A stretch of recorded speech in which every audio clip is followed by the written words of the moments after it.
नमस्कार. ITI electrical E study या चॅनलवरती आपले सर्वांचे हार्दिक स्वागत आहे. आज या ठिकाणी आपण इलेक्ट्रिशियन प्रथम वर्ष थिअरी यामधील जी लेड ॲसिड बॅटरी आहे त्या लेड ॲसिड बॅटरीच्या चार्जिंग पद्धती कोणकोणत्या आहेत त्याबद्दल थोडक्यात माहिती घेणार आहोत. चला तर मग बघूया लेड ॲसिड बॅटरींच्या चार्जिंग पद्धती.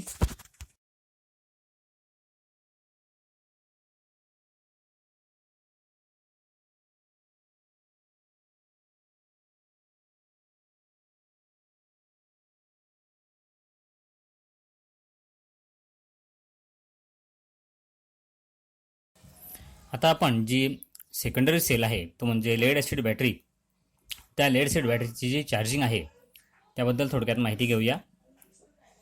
ज्यावेळेस आपली ही जी लेड ॲसिड बॅटरी आहे ती बॅटरी ज्यावेळेस डिस्चार्ज होते त्यावेळेस डिस्चार्ज होत असताना त्या ठिकाणी रासायनिक क्रिया होते आणि रासायनिक क्रिया होऊन त्या ठिकाणी जे इलेक्ट्रोलाइट आहे त्या इलेक्ट्रोलाइटचं पाण्यामध्ये रूपांतर होतं आणि त्या ठिकाणी जे पाणी आहे त्या पाण्याचं प्रमाण वाढतं. त्याच्यामुळे जे इलेक्ट्रोलाइट आहेत त्याच्यामध्ये जर पाण्याचं प्रमाण वाढलं तर त्याची जी स्पेसिफिक ग्रॅव्हिटी आहे ती स्पेसिफिक ग्रॅव्हिटी ही कमी होत असते. त्याचबरोबर ज्या ठिकाणी त्या दोन्ही प्लेट आहेत त्या दोन्ही प्लेटवरती सल्फरचा थर चढतो आणि सल्फरचा थर चढल्यामुळे त्या ठिकाणी जो आतमधला जो रेझिस्टन्स आहे त्याला आपण इंटरनल रेझिस्टन्स म्हणतो, तो इंटरनल रेझिस्टन्स वाढतो. त्यामुळे जो सेल आहे त्या सेलचं व्होल्टेज देखील कमी होतं. ही जी बॅटरी आहे ती बॅटरी ज्यावेळी डिस्चार्ज होते ती बॅटरी डिस्चार्ज होताना जर आपण विरुद्ध बाजूने करंट पाठवला तर ही जी क्रिया आहे या क्रियेला आपण बॅटरी चार्जिंग म्हणतो.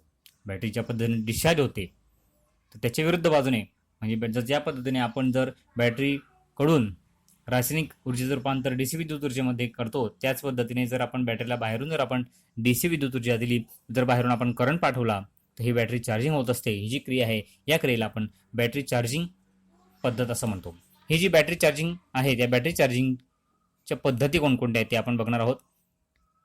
जी लेड ॲसिड बॅटरी आहे त्या लेड ॲसिड बॅटरीला आपण ज्यावेळेस बाहेरून DC सप्लाय देतो त्या बाहेरून DC सप्लाय देण्याची जी क्रिया आहे त्या क्रियेला आपण बॅटरी चार्जिंग असं म्हणतो. बॅटरी चार्जिंगसाठी आपल्याला फक्त जो DC सप्लाय आहे तो DC सप्लायचीच आवश्यकता असते. जो AC सप्लाय आहे त्या AC सप्लायने आपली बॅटरी ही चार्ज होऊ शकत नाही, कारण हा जो AC करंट आहे या AC करंटची जी दिशा आहे ती सतत बदलत असते. त्यामुळे AC करंटची सतत दिशा बदलत असल्यामुळे त्या ठिकाणी जी काही रासायनिक क्रिया आहे ती रासायनिक क्रिया घडून येत नाही. म्हणून AC करंटच्या सहाय्याने आपली जी बॅटरी आहे ती बॅटरी चार्ज होऊ शकत नाही. म्हणून बॅटरी चार्जिंग होण्यासाठी आपल्याला फक्त DC सप्लायचीच आवश्यकता असते. बॅटरी चार्जिंग होण्याच्या ज्या पद्धती आहेत त्या पद्धती कोणकोणत्या आहेत? पहिली जी आहे ती आहे कॉन्स्टंट करंट पद्धत. त्यानंतर आहे कॉन्स्टंट व्होल्टेज पद्धत, त्याला आपण कॉन्स्टंट पोटेन्शियल सिस्टीम म्हणजे कॉन्स्टंट पोटेन्शियल पद्धत असं देखील म्हणतो. तिसरी जी पद्धत आहे ती आहे रेक्टिफायर पद्धत. अशा ज्या 3 पद्धती आहेत त्या 3 पद्धतीच्या सहाय्याने आपण ही जी लेड ॲसिड बॅटरी आहे ती लेड ॲसिड बॅटरी आपण चार्ज करू शकतो. चला तर मग बघूया आपण प्रत्येक जी पद्धत आहे त्या पद्धतीची आपण माहिती घेणार आहोत पुढील स्लाइडवरती. ही जी पहिली पद्धत आहे ती म्हणजे कॉन्स्टंट करंट मेथड म्हणजेच कॉन्स्टंट करंट पद्धत. ज्या ठिकाणी हा DC सप्लाय आपल्याला 220 वोल्ट बाय 110 वोल्ट असा असतो. ज्या ठिकाणी DC सप्लाय हा 220 वोल्ट 110 वोल्ट असा असतो त्या ठिकाणी ही जी चार्जिंग पद्धत आहे ही चार्जिंग पद्धत वापरली जाते. परंतु आपली जी लेड ॲसिड बॅटरी आहे ती लेड ॲसिड बॅटरी चार्जिंगसाठी आपल्याला 6 volt 12 volt 18 volt 24 volt DC एवढं कमी व्होल्टेजची आपल्याला या ठिकाणी आवश्यकता असते. त्यासाठी जी बॅटरी आहे त्या बॅटरीच्या सिरीजमध्ये आपल्याला लॅम्प लोड किंवा रेव्होस्टेट जोडून घ्यायचा असतो. आपल्याला त्या ठिकाणी कमी व्होल्टेजची आवश्यकता असल्यामुळे ही जी बॅटरी आहे त्या बॅटरीच्या सिरीजमध्ये आपल्याला लॅम्प लोड किंवा रेव्होस्टेट जोडून आपल्याला पाहिजे तेवढं व्होल्टेज त्या ठिकाणी घेता येतं. त्यामुळे या ठिकाणी बरीच एनर्जी ही वाया जात असते. असं जरी असलं तरी अनेक बॅटऱ्या एकाच वेळी एकाच करंटने जर आपल्याला चार्ज करायच्या असतील तर मात्र ही पद्धत वापरली जाते. ज्यावेळेस वेगवेगळ्या आकाराच्या अनेक बॅटऱ्या ज्यावेळेस सिरीजमध्ये चार्ज केल्या जातात तर सर्किटमधली जी सर्वात लहान बॅटरी आहे त्या लहान बॅटरीच्या प्रमाणामध्ये जो चार्जिंग करंट आहे तो चार्जिंग करंट या ठिकाणी ठेवावा लागतो. या ठिकाणी आपण आकृती बघतोय की आकृतीमध्ये कॉन्स्टंट करंट पद्धतीने जी बॅटरी चार्जिंग असते ती बॅटरी चार्जिंग दाखवलेली आहे. आकृतीमध्ये कॉन्स्टंट करंट जी पद्धत आहे त्या पद्धतीने बॅटरी कशी चार्ज करतात ती दाखवली आहे. या पद्धतीमध्ये चार्जिंग करंट ठरवण्यासाठी जर आपल्याला तो जो काही सप्लाय आहे त्या सप्लायने जर काही सूचना दिल्या नसतील तर करंट ठरवण्यासाठी अँपिअर अवर कॅपॅसिटीला 20ने भागून जो अंक येईल तेवढा करंट या ठिकाणी रेव्होस्टेट फिरवून किंवा लॅम्प ऑन ऑफ करून सेट केला जातो. उदाहरणार्थ जर बॅटरीची अँपिअर अवर क्षमता जर 60 असेल तर 60 भागिले 20 करून 3L म्हणजे बॅटरी ही 3 अँपिअरने चार्ज केली जाते, किंवा साधारणपणे सुरक्षित चार्जिंग करता चार्जिंग करंट हा प्रत्येक सेलचा जो पॉझिटिव्ह प्लेट आहे ते पॉझिटिव्ह प्लेट गणिक 1 अँपिअर एवढा ठेवला जातो. उदाहरणार्थ जर एका बॅटरीमध्ये 17 प्लेट असतील, त्यापैकी जर 8 प्लेट पॉझिटिव्ह आणि 9 प्लेट जर निगेटिव्ह असतील, तर निगेटिव्ह प्लेटची संख्या पॉझिटिव्ह प्लेटपेक्षा 1ने जास्त असते. अशा वेळी जो चार्जिंग करंट आहे तो चार्जिंग करंट आपल्याला 8 अँपिअर ठेवावा लागतो. ही जी पद्धत आहे, या पद्धतीमध्ये जी बॅटरी आहे ते बॅटरीचं तापमान हे काळजीपूर्वक पाहणं गरजेचं असतं. ते जे तापमान आहे ते त्या ठिकाणी 43 डिग्री सेंटीग्रेडपेक्षा जास्त असू नये, अशा या ज्या सूचना असतात. त्यामुळे जर ते तापमान जर जास्त झालं तर त्या ठिकाणी जो चार्जिंग करंट आहे तो चार्जिंग करंट हा कमी करावा लागतो. अशा पद्धतीने ही जी पहिली पद्धत आहे कॉन्स्टंट करंट मेथड, या कॉन्स्टंट करंट मेथडच्या सहाय्याने ही जी बॅटरी आहे ती बॅटरी आपल्याला चार्ज करता येते. पुढची जी पद्धत आहे ती म्हणजे कॉन्स्टंट व्होल्टेज पद्धत, म्हणजेच त्याला आपण पोटेन्शियल सिस्टम असं म्हणतो. ही जी पद्धत आहे या पद्धतीमध्ये जो चार्जिंग करंट आहे तो चार्जिंग करंट स्थिर ठेवण्यासाठी, जो चार्जिंग करंट आहे तो चार्जिंग करंट स्थिर ठेवण्याच्या ऐवजी जे व्होल्टेज आहे ते व्होल्टेज स्थिर ठेवलं जातं. आणि हे जे व्होल्टेज आहे ते व्होल्टेज कायम ठेवण्यासाठी या ठिकाणी देखील आपण रेव्हर्स्टेटचा वापर करतो. सुरुवातीला ज्यावेळेस जे बॅटरीचं व्होल्टेज आहे त्या बॅटरीच्या व्होल्टेजपेक्षा चार्जिंगचं जे व्होल्टेज आहे ते चार्जिंगचं व्होल्टेज हे 10% जास्त ठेवलं जातं. त्यामुळे बॅटरी ही सुरुवातीला जास्तीचा करंट घेते, मात्र जसा जसा आपण बॅटरीचा हा व्होल्टेज वाढतो तसा तसा हा चार्जिंग करंट या ठिकाणी कमी होत चालतो. त्यामुळे बॅटरीचे तापमान हे या ठिकाणी अतिशय वेगाने वाढतं, आणि अतिशय वेगाने वाढत असल्यामुळे या ठिकाणी या पद्धतीने चार्जिंग करताना या ठिकाणी जे काळजीपूर्वक हे लक्ष ठेवणं गरजेचं असतं. या पद्धतीमध्ये जी चांगली बॅटरी आहे ती चांगली बॅटरी चार्ज केल्यास धोका नसतो, मात्र जर मोठ्या प्रमाणात जर बॅटरी एखादी डिस्चार्ज झाली असेल किंवा सल्फेशन झालेली जर बॅटरी असेल तर या पद्धतीने ते चार्ज करणे हे उपयोगाचं नसतं. एकापेक्षा जास्त बॅटरी जर आपल्याला एका वेळेस चार्ज करायच्या असतील तर त्या पॅरललमध्ये जोडल्या जातात, आणि त्यामुळे बॅटरी चार्जिंगच्या वेळेमध्ये देखील बचत होते, त्याचबरोबर बॅटरीच्या कार्यक्षमतेमध्ये देखील वाढ होते. ही जी कॉन्स्टंट व्होल्टेज पद्धत आहे यामध्ये करंट हा स्थिर ठेवण्याची ऐवजी व्होल्टेज हे स्थिर ठेवलं जातं. अशा पद्धतीने कॉन्स्टंट व्होल्टेज पद्धतीच्या साह्याने ही जी बॅटरी आहे ती बॅटरी आपल्याला चार्ज करता येते. पुढची जी पद्धत आहे ती म्हणजे रेक्टिफायर पद्धत. बॅटरी चार्जिंगसाठी आपल्याला फक्त DC सप्लायचीच आवश्यकता असते. आपण AC सप्लायवरती बॅटरी ही चार्ज करू शकत नाही, आपण बघितलं. मात्र ज्या ठिकाणी जर DC सप्लाय आपल्याला उपलब्ध नसेल, जर आपल्याला फक्त AC सप्लाय उपलब्ध असेल तर अशा ठिकाणी हा जो रेक्टिफायर आहे त्या रेक्टिफायरच्या पद्धतीने ही बॅटरी जी आहे ती बॅटरी चार्ज केली जाते. ही जी बॅटरीची रचना जर आपण बघितली तर या ठिकाणी आपण बघू शकतो एक स्टेप डाऊन ट्रान्सफॉर्मर दाखवला आहे. त्या ट्रान्सफॉर्मरची जी प्रायमरी आहे त्या ट्रान्सफॉर्मरच्या प्रायमरीला 230 व्होल्ट AC सप्लाय दिला जातो, आणि या सप्लायचं आपल्याला ज्या पद्धतीने आवश्यकता आहे त्या आवश्यकतेनुसार 3 volt, 6 volt, 9 volt, 12 volt, 18 volt, 24 volt अशा व्होल्टचं जे सेकंडरी आहे त्या सेकंडरीला टॅपिंग घेऊन व्होल्टेज हे कमी केलं जातं. आणि हे जे कमी झालेलं व्होल्टेज आहे त्या कमी झालेल्या व्होल्टेजचं रेक्टिफायरच्या सहाय्याने DC मध्ये रूपांतर केलं जातं. त्याचबरोबर जास्तीच्या करंटपासून जे संरक्षण आहे ते संरक्षण होण्याकरता फ्यूज तसेच बॅटरी चार्ज झाल्यानंतर करंट जर उलट चार्जच्या दिशेने जर येऊ लागला तर त्यासाठी automatic cutout, reverse current relay अशा पद्धतीची जी संरक्षण सिस्टीम आहे ती या ठिकाणी वापरली जाते. कॉन्स्टंट व्होल्टेज जी चार्जिंग आहे त्या चार्जिंगच्या तत्वानुसार ही जी रेक्टिफायर पद्धत आहे त्या रेक्टिफायर पद्धतीने देखील ही जी बॅटरी आहे ती बॅटरी चार्ज केली जाते.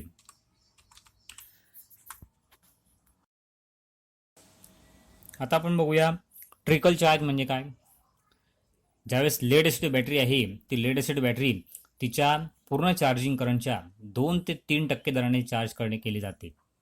लेड एसिड बॅटरी ही तिच्या पूर्ण चार्जिंग करंटच्या 2 ते 3% दराने जर चार्ज केली जात असेल तर अशा पद्धतीने चार्ज करण्याच्या पद्धतीला आपण ट्रिकल चार्ज असे म्हणतो. जर बॅटरी ही आपली बराच काळ लोडशिवाय बिनकामी ठेवलेली आहे, तिचा कुठल्याही प्रकारे जर वापर नाही आहे तर ती हळूहळू डिस्चार्ज होते, आणि जर आपल्याला तातडीच्या कामाची जर गरज पडली तर ती त्या ठिकाणी उपयोग पडत नाही. म्हणून अशा वेळी जर बॅटरी ही ट्रिकल चार्ज पद्धतीने जर चार्ज केली तर आपल्याला तातडीच्या वेळी देखील ही जी बॅटरी आहे ती बॅटरी कामासाठी येऊ शकते. ही जी पद्धत आहे ट्रिकल चार्ज पद्धत, या पद्धतीचा उपयोग हा इमर्जन्सी बॅटरी, त्याचबरोबर जे सबस्टेशन आहे त्या सबस्टेशनमध्ये, त्याचबरोबर कम्प्युटरचे जे UPS आहे त्या UPSमध्ये ही जी ट्रिकल चार्ज पद्धत आहे या पद्धतीचा वापर हा बॅटरी चार्जिंगसाठी केला जातो. आता बघू आपण प्राथमिक चार्ज म्हणजे काय. त्याला आपण इनिशियल चार्ज असं म्हणतो. ज्यावेळेस एखादी नव्याने तयार केलेली बॅटरी आहे ज्यावेळेस एखादी बॅटरी नवीन तयार केली जाते आणि ज्यावेळेस तिला प्रथमच चार्ज करायचं असतं तर त्याला इनिशियल चार्जिंग असं म्हणतात. ही जी चार्जिंग आहे ती चार्जिंग करताना आतमध्ये जी प्रक्रिया होते त्यामध्ये सेलचे फॉर्मिंग असं म्हणतात. त्याला सेलचे फॉर्मिंग असं म्हणतात. इनिशियल चार्ज करण्यासाठी योग्य स्पेसिफिक ग्रॅव्हिटीचं इलेक्ट्रोलाइट हे त्यामध्ये भरणं आवश्यक असतं. इनिशियल चार्जिंग म्हणजे प्राथमिक चार्ज करण्यासाठी या बॅटरीमध्ये जे योग्य प्रमाणाचं योग्य स्पेसिफिक ग्रॅव्हिटीचं जे इलेक्ट्रोलाइट आहे ते इलेक्ट्रोलाइट त्या ठिकाणी भरणं आवश्यक असतं. त्याचबरोबर व्हेंट प्लगची जी छिद्र आहेत ती छिद्र त्या ठिकाणी स्वच्छ पाहिजेत. ही जी बॅटरी आहे ती बॅटरी चार्जिंगला लावण्यापूर्वी बॅटरी कमीत कमी 12 तास थंड होण्यासाठी ठेवावी लागते. ही जी बॅटरी आहे ती बॅटरी चार्जिंग लावण्यापूर्वी बॅटरी कमीत कमी 12 तास ही थंड होण्यासाठी ठेवणं गरजेचं असतं. अशा पद्धतीने हा प्राथमिक चार्ज असतो. नंतर आहे फ्रेशनिंग चार्ज. फ्रेशनिंग चार्ज म्हणजे काय की ज्यावेळेस आपण एखादी नवीन बॅटरी पहिल्यांदाच वापरायला घेतली आहे आणि जेव्हा ती पूर्ण चार्ज असल्याची खात्री करणं गरजेचं आहे. ज्यावेळेस आपण एखादी बॅटरी पहिल्यांदा वापरायला घेतली तेव्हा ती बॅटरी पूर्ण चार्ज आहे किंवा नाही याची खात्री करणं गरजेचं असतं. यालाच आपण फ्रेशनिंग चार्ज असं म्हणतो. सामान्यतः जो फ्रेशनिंग चार्ज आहे त्या फ्रेशनिंग रेटमध्येच हे चार्जिंग केलेले असते आणि फ्रेशनिंग चार्जिंग केलेली जी बॅटरी आहे ते बॅटरीचे 3 तासात व्होल्टेज आणि स्पेसिफिक ग्रॅव्हिटीमध्ये कोणताही बदल न होणे आवश्यक असते. म्हणजे जी नवीन बॅटरी आहे त्या नवीन बॅटरीचं जर आपण फ्रेशनिंग रेट चार्जिंग तपासतं तर ती 3 तासामध्ये त्याचं व्होल्टेज आणि ग्रॅव्हिटीमध्ये कोणताही बदल हा होता कामा नये. अशा पद्धतीने ही जे फ्रेशनिंग चार्ज आहे. नंतर आहे बूस्ट चार्ज. बूस्ट चार्ज म्हणजे काय तर ही जी बॅटरी आहे ती बॅटरी जास्तीच्या करंटने चार्ज केली जाते. लेड ॲसिड बॅटरी ज्यावेळेस जास्तीच्या करंटने चार्ज केली जाते त्यावेळी त्याला बूस्ट चार्जिंग असं म्हणतात. साधारणतः हा जो बूस्ट चार्जिंग आहे तो बूस्ट चार्जिंग करंट हा नॉर्मल करंटच्या 6 पट असतो. बूस्ट चार्जिंग करंट जो आहे तो बूस्ट चार्जिंग करंट हा नॉर्मल जो करंट आहे तो नॉर्मल करंटच्या 6 पट असतो. कामाच्या वेळी जर आपल्याला पटकन चार्जिंग पाहिजे असेल तर ही जी पद्धत आहे बूस्ट चार्जिंग पद्धत ही पद्धत वापरली जाते. मात्र ही जी चार्जिंग पद्धत आहे ही मान्यता प्राप्त नाही आहे. कंटिन्युअसली ही पद्धत वापरू शकत नाही. आता बघू आपण हायड्रोमीटर. आता हायड्रोमीटर म्हणजे काय तर आपली जी लेड ॲसिड बॅटरी आहे त्या लेड ॲसिड बॅटरीमध्ये जे इलेक्ट्रोलाइट आहे त्या इलेक्ट्रोलाइटची स्पेसिफिक ग्रॅव्हिटी मोजण्यासाठी जे मीटर वापरलं जातं त्या मीटरला आपण हायड्रोमीटर असं म्हणतो. आपल्या लेड ॲसिड बॅटरीमध्ये जे काही इलेक्ट्रोलाइट आहे त्या इलेक्ट्रोलाइटची स्पेसिफिक ग्रॅव्हिटी मोजण्यासाठी जे मीटर वापरलं जातं त्याला आपण हायड्रोमीटर असं म्हणतो. याची जर आपण रचना बघायला गेली तर याच्या रचनेमध्ये एक काचेची नळी असते आणि त्या काचेच्या नळीच्या एका बाजूला एक रबरी फुगा बसवलेला असतो तर दुसऱ्या बाजूला एका ठिकाणी वक्राकार लवचिक रबरी नळी बसवलेली असते. त्याचबरोबर काचेच्या नळीच्या आतमध्ये एक काचेचाच फ्लोट तयार केलेला असतो आणि त्यावरती वेगवेगळ्या रंगाचे पट्टे आणि स्पेसिफिक ग्रॅव्हिटीचे आकडे या ठिकाणी दिलेले असतात. जी वक्राकार नळी आहे त्या वक्राकार नळीच्या बाजूकडे काचेच्या नळीमध्ये एक रबरी चकती बसवलेली असते. ज्यावेळेस हे जे इलेक्ट्रोलाइट आहे ते इलेक्ट्रोलाइट आपण काचेच्या नळीमध्ये भरतो त्यावेळेस या चकतीमुळे हा फुगा दाबला जातो. या फुगा दाबल्याशिवाय इलेक्ट्रोलाइट या नळीमधून बाहेर जात नाही. ही जी इलेक्ट्रोलाइट आहे या इलेक्ट्रोलाइटची स्पेसिफिक ग्रॅव्हिटी ज्यावेळेस आपण तपासतो त्यावेळेस तपासण्याकरता हा जो रबरी फुगा आहे तो रबरी फुगा आपल्याला दाबावा लागतो. रबरी फुगा दाबून हायड्रोमीटरची जी वक्राकार नळी आहे ती इलेक्ट्रोलाइटमध्ये बुडवली जाते. दाबलेला फुगा आपण ज्यावेळेस सोडतो त्यावेळेस ही जी इलेक्ट्रोलाइट आहे ती काचेच्या नळीमध्ये भरलं जातं. जर या इलेक्ट्रोलाइटमध्ये पाण्याचं प्रमाण जास्त असेल तर हा जो काचेचा फ्लोट आहे त्याच्यामध्ये जास्त बुडतो आणि त्याची कमी ग्रॅव्हिटी दाखवतो. जर इलेक्ट्रोलाइटमध्ये पाण्याचं प्रमाण जर कमी असेल तर हा काचेचा जो फ्लोट आहे तो कमी बुडतो आणि जास्त ग्रॅव्हिटी दाखवतो. या ठिकाणी ही जी बॅटरी आहे ती बॅटरी चार्जिंगची जर अवस्था बघितलं तर त्या ठिकाणी 3 कलर आहेत. फुल चार्ज म्हणजे हिरवा रंग, पिवळा रंग आणि लाल रंग. या ठिकाणी जो हिरवा रंग आहे तो हिरवा रंग म्हणजे फुल चार्ज म्हणजे 1.280 ग्रॅव्हिटी एवढा दाखवतो. हाफ चार्ज म्हणजे पिवळा रंग 1.260 एवढं रिडिंग दाखवतो आणि लाल रंग म्हणजे फुल डिस्चार्ज 1.180 रिडिंग एवढं हे रिडिंग हे दाखवत असतो. आता आपण बघू high rate discharge cell tester. ही जी लेड ॲसिड बॅटरी आहे त्या लेड ॲसिड बॅटरीमध्ये जे सेल आहे त्या सेलचं व्होल्टेज मोजण्यासाठी हे जे सेल टेस्टर आहे या सेल टेस्टरचा वापर केला जातो. या ठिकाणी आपण आकृती बघू शकतो की त्या ठिकाणी हाय रेट डिस्चार्ज सेल टेस्टरची आकृती दाखवली आहे. त्यामध्ये एक व्होल्टमीटर आहे, त्यानंतर निगेटिव्ह त्याचं टर्मिनल, पॉझिटिव्ह टर्मिनल, त्याचबरोबर हँडल. अशा पद्धतीने हे जे high rate cell discharge tester आहे त्याची रचना आहे. हा जो सेल टेस्टर आहे या सेल टेस्टरला 2 स्टीलचे लेग्स दाखवले आहेत. या लेगच्या मध्ये एक सेंटर झिरो म्हणजे 303 व्होल्टचं हे व्होल्टमीटर या ठिकाणी बसलेलं आहे. व्होल्टमीटरचा जो डायल आहे त्या डायलवरती पिवळा, हिरवा आणि लाल रंगाचे पट्टे असतात. सेल पूर्ण चार्जसाठी हिरवा, सेल हाफ चार्जसाठी पिवळा आणि डिस्चार्ज सेलसाठी लाल रंग असतो. मीटरच्या पॅरललमध्ये कमी किमतीचा एक रेझिस्टर म्हणजे शंट जोडलेला असतो. त्याचबरोबर मीटरच्या वरती एक हँडल बसवलेलं असतं. ते हँडल हे इन्सुलेटेड केलेलं असतं. हा जो सेल टेस्टर आहे या सेल टेस्टरच्या साहाय्याने व्होल्टेज मोजताना टेस्टरची लेग ही सेलच्या पॉझिटिव्ह आणि निगेटिव्ह टर्मिनलवरती ठेवली जाते. शंटचा जो रेजिस्टन्स आहे, शंटचा रेजिस्टन्स कमी असल्यामुळे शंटमधून उच्च करंट वाहतो आणि व्होल्टमीटर रीडिंग हे दाखवत असतो. त्यामुळे सेलची आपल्याला स्थिती समजते.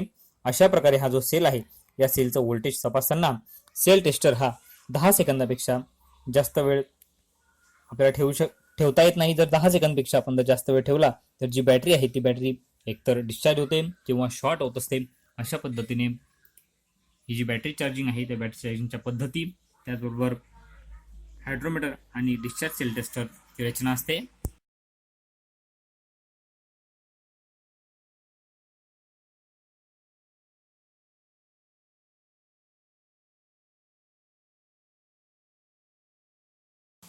आज या ठिकाणी आपण लेड ॲसिड बॅटरीच्या ज्या चार्जिंग पद्धती आहेत त्या चार्जिंग पद्धतींची माहिती, त्याचबरोबर हायड्रोमीटर म्हणजे स्पेसिफिक ग्रॅव्हिटी मोजण्यासाठी हायड्रोमीटर, त्याचबरोबर सेलचं व्होल्टेज मोजण्यासाठी high rate discharge cell tester याची माहिती घेतली. धन्यवाद.